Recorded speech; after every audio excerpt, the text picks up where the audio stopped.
Hello, everybody. Welcome to week 2 of Global Ethics. I hope you all had a good Memorial Day.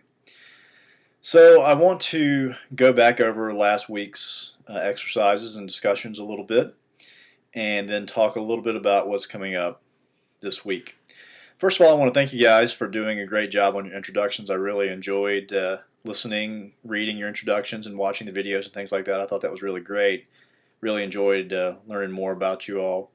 And hopefully, if you haven't had the chance yet to watch those videos or read the introductions, I encourage you to do so.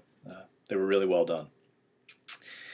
So the big thing last week was we were looking at the video by Michael Sandel at Harvard. It's his introductory lecture to his famous course, Justice.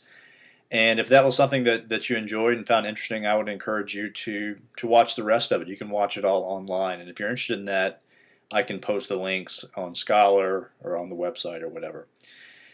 So the main thing that Sandel talked about was this famous problem called the trolley problem. And you guys did a great job of discussing that in the forum, by the way. That's exactly what I hope you'll continue to do throughout the rest of the course, because that was a really great discussion, and you guys had lots of really interesting points, and I want to talk a little bit about those. So the scenario is basically captured by the trolley problem example, and you guys are all familiar with this. In the one case, you're the conductor of the trolley. It's a runway trolley. You're running towards 5, but the only option that you have is steering the train to a sidetrack where you can kill one worker. So most people, including most people in this course, said that the right thing to do, the right thing to do seemed to be to steer the trolley to the track that would only kill one, because it's better to kill one than to kill 5. So it seems like the principle of utility comes into play here, where the greatest good for the greatest number is the action that you're going to take. So then some of the people who have come up with this trolley problem, it was invented by a philosopher named Judith Jarvis Thomson, and she proposed a counterexample to try to show that the principle of utility doesn't necessarily always hold. And there have been, ever since Jeremy Bentham came up with the principle of utility, which he called the pleasure principle, and then that was further developed by John Stuart Mill, there have been objections of this kind to the principle of utility.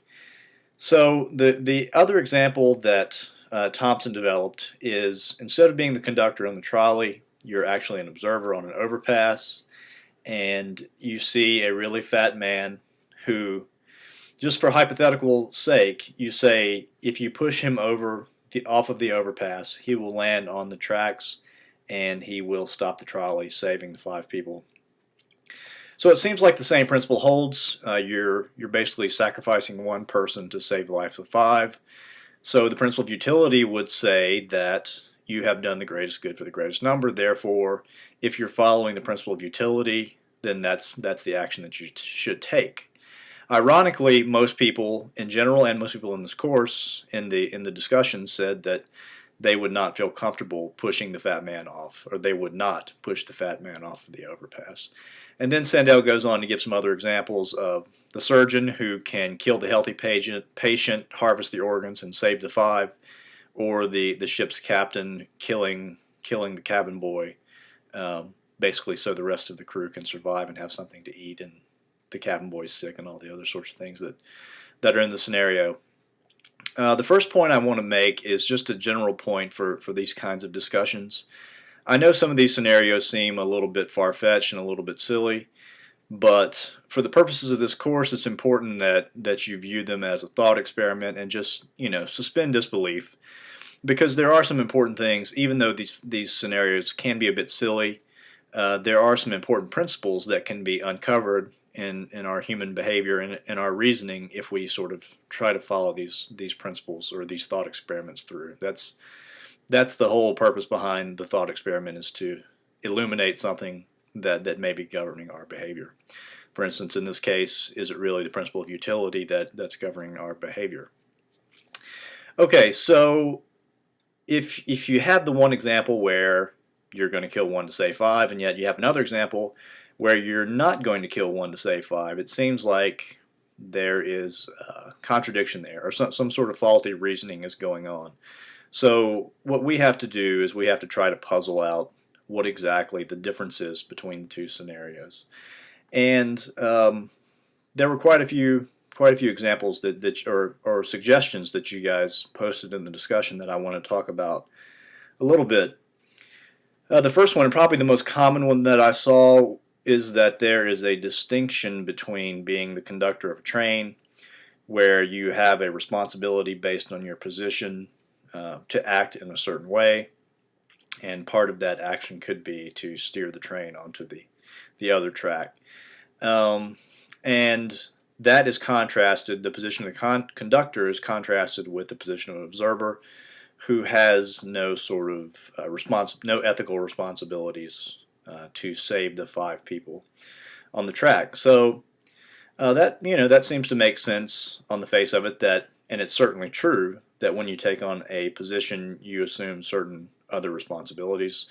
For example, some people mentioned as a doctor, your behavior is governed by the Hippocratic Oath, and other people have suggested along similar lines that ethical responsibilities are something that a person willingly chooses to accept. It's not something that's necessarily inherent in being a human being. But of course, if you believe that, then you have some serious problems when it comes to talking about human rights and things like that, and people having inalienable human rights.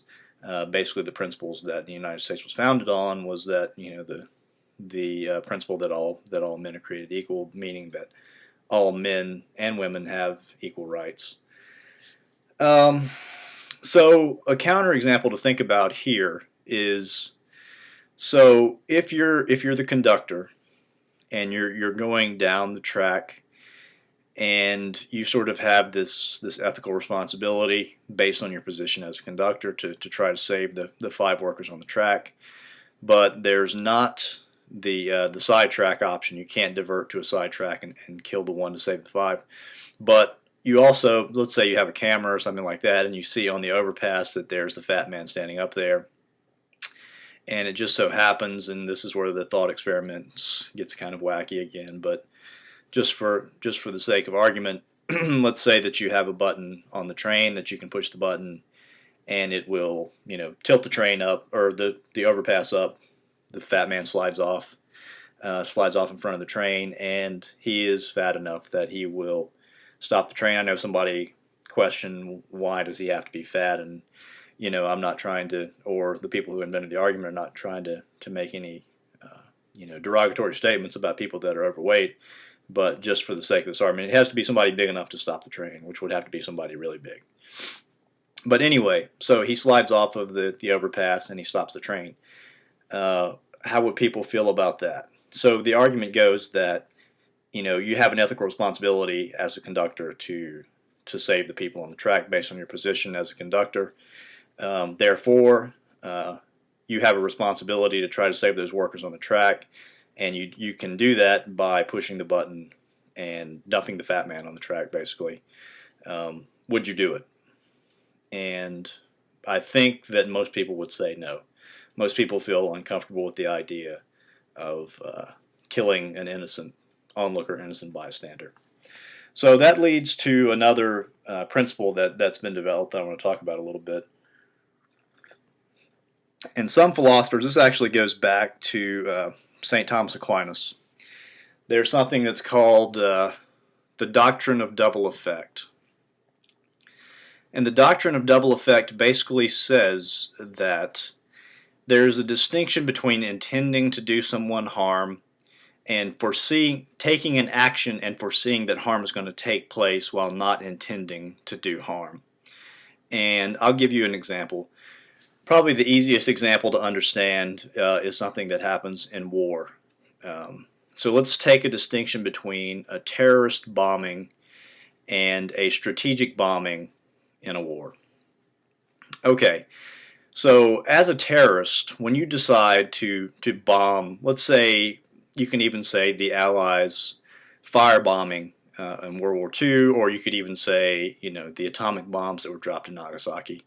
Not only were those bombs intended to to stop the war, but specifically the bombs in Dresden in World War II were designed to terrorize, terrorize the enemy by, essentially creating terrible havoc or wreaking, just horrific scenes on them. So the intent of the act is to do terrible things and terrorize people.